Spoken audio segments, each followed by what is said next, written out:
Hello Chingu, c'est Sam du blog sameldrama.fr.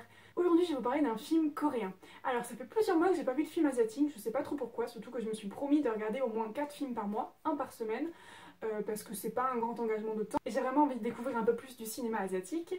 Du coup j'ai décidé de me lancer pour ma reprise dans Postman to Heaven.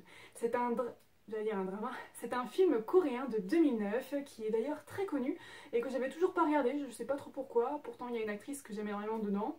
Donc je sais pas pourquoi je m'étais pas lancée, mais ça y est, c'est fait. Postman to Heaven, ça raconte l'histoire en fait d'une jeune femme qui vient de perdre son amoureux et qui entend parler d'une certaine boîte aux lettres rouge perdue en plein milieu des champs, via laquelle on pourrait en fait transmettre des messages à nos morts. Du coup elle y va pour laisser une lettre pour son amoureux et c'est là qu'elle va rencontrer un jeune homme qui se dit être le facteur de ce fameux courrier. Suite à certaines circonstances, elle finit par travailler avec lui et elle découvre en fait que sa mission consiste à répondre à ses courriers. Et du coup, on se pose très rapidement la question de est-ce qu'il vaut mieux un mensonge qui soigne ou est-ce qu'il vaut mieux une vérité qui blesse? La réalisation est très très belle, les plans de caméra sont magnifiques, les paysages, je n'en parle même pas, les couleurs. Le film a une certaine lenteur tout au long de sa durée en fait, qui renforce un peu plus encore l'effet de mélancolie, de solitude des personnages. Pourtant, on s'ennuie pas du tout, mais il y a vraiment cette impression de prendre son temps et de faire les choses avec beaucoup de poésie en fait. Il y a vraiment quelque chose qui se dégage de ce film qui est très très beau.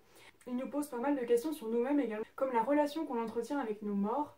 Personnellement, certains d'entre vous savent que j'ai perdu en mai quelqu'un de très important pour moi. Du coup, ce film résonnait beaucoup en moi et je pense que les scénaristes ont voulu en quelque sorte essayer de penser un peu nos blessures, de nous dire que la vie continue de toute manière, il faut qu'on continue à avancer et que nos morts ne doivent pas nous freiner tout simplement.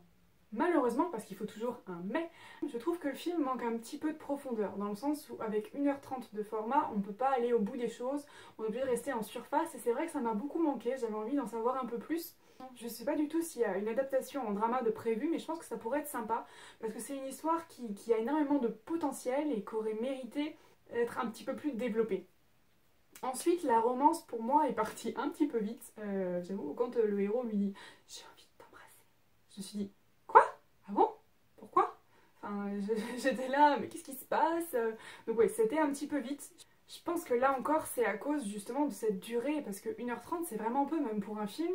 Donc bon, ça reste une super romance, il y a vraiment des moments d'émotion qui sont très forts et j'ai beaucoup aimé les découvrir ensemble, etc. Et c'est vrai que ça démarre un petit peu sur le chapeau de roue. Après c'est vrai que c'est peut-être parce que je suis habituée aux romances des dramas qui prennent plusieurs épisodes à se développer, mais c'est vrai que...